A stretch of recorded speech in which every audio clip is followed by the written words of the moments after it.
Hi there, I'm James Dapperchi, and this is Coffee and a Case Note.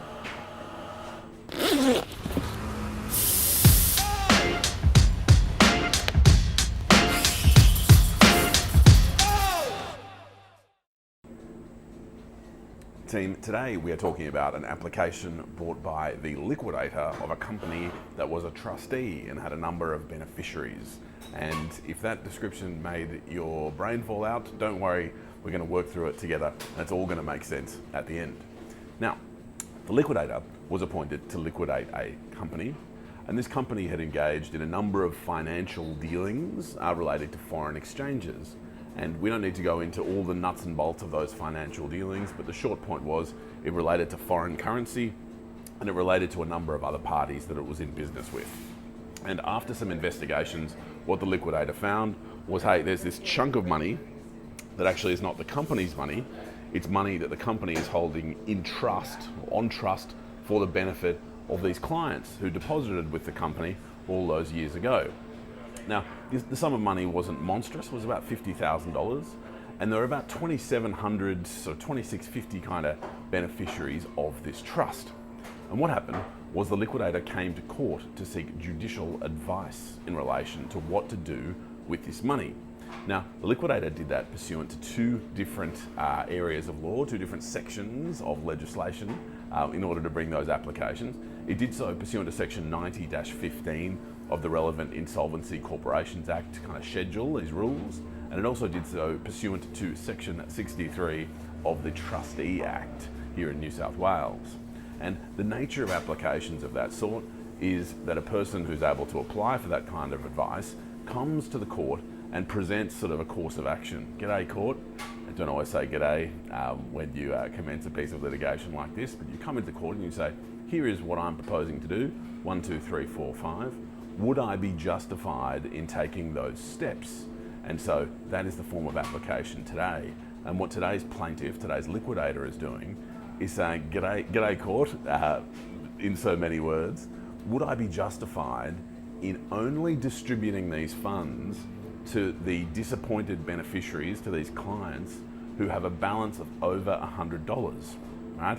So the liquidator puts on this evidence that goes into these, 2,654, I think maybe, beneficiaries of this trust, and says, hey, lots and lots of these beneficiaries aren't owed very much. And by way of example, the liquidator points to a group of about 48 beneficiaries, and between them, those 48 beneficiaries share about $26. And the liquidator says, look, my staff would have to go and find the contact details, banking details, and go through all these various administrative steps in order to pay each of these 48 beneficiaries. I think the largest holding among those 48 beneficiaries was $1.34. And so that little group is raised by the liquidator of an example of like all these sub $100 beneficiaries, which is most of the beneficiaries of this trust, are going to have this big administrative impost that it's going to be practically complex. And when we say practically complex, that means expensive, right? And so the cost of working through this practical complexity is going to be disproportionate to the money to be distributed. And so the question the liquidator comes and puts to the court for advice is to say, g'day court, would I be justified in only distributing to the over $100 beneficiaries of this trust and doing so pro rata? So essentially, all those sub $100 beneficiaries lose their claim. Now, there's one view of the world where you might say, well, why don't they just do that anyway? Who cares? Who's going to sue anyone for $75 or $1.34 or whatever it might be? Well, the short point is trustees can't do that. They can't just go and dissipate the money of beneficiaries whose money they've been entrusted with. That's a breach of trust. And especially if you're in a professional role like a liquidator, you certainly don't feel comfortable, and you shouldn't feel comfortable going around dealing with other people's money willy-nilly without the court's okay. And so that's the nature of this application today. And so the court has to consider and work through, right, well, let's have a look at section 90-15, let's have a look at section 63, have a look at the powers that we're granted. And in working through the relevant law and some of the historical decisions, the court had its attention drawn particularly to a judgment of Justice Brereton of about 2018, where His Honour sets out that sometimes in applications of this kind, there might be rough justice done to beneficiaries, right? If a trustee comes in and asks for advice of, hey, is it all right if I don't pay Julie and I pay it all to Tina? Well, if the court says yes, then that's pretty rough justice to Julie, right? And so His Honour, and the court's attention was brought to this judgment, notes that sometimes the nature of a judicial advice application is that there'll be pretty rough justice done to one beneficiary, perhaps in favour of another, arising from the giving of advice. And the reason this judgment was raised in this circumstance is, well, it's pretty rough justice to have your $1.34 entitlement or your $99 entitlement reduced down to zero for all your money to go and be paid to someone else.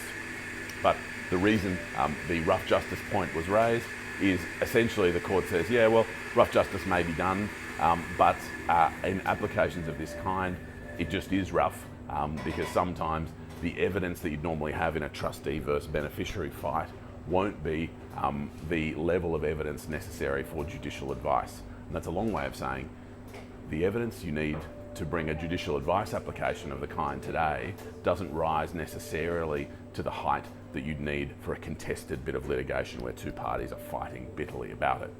Before we get too distracted or further distracted on that point, I'm going to tell you that the court granted the advice sought by the liquidator. The court said, yes, that's fine for you to distribute to only the over $100 beneficiaries. And the court was comfortable giving that advice for a number of reasons, including because the trustee had notified as many creditors and beneficiaries as possible of the application and their intention to bring it and what they intended to do. And the court said, yep, you've notified everyone, that's fine. The trustee also said, hey, can I get my fees paid? Not remuneration, but the expenses the expenses reimbursed to the liquidator. And the court said, yes, that's fine, because the work you're doing essentially is the work of administering a trust. And so it's right, fair, good, and proper that you be indemnified from the assets of the trust. And so I hope that discussion assisted you in relation to an application brought by this liquidator, essentially saying, hey, there are a whole lot of beneficiaries. Some of their holdings are really, really small. Can we just skip over the really small ones? The court said yes. Hope that helped. Look forward to chatting again soon over another coffee and in respect of another case note. Cheers.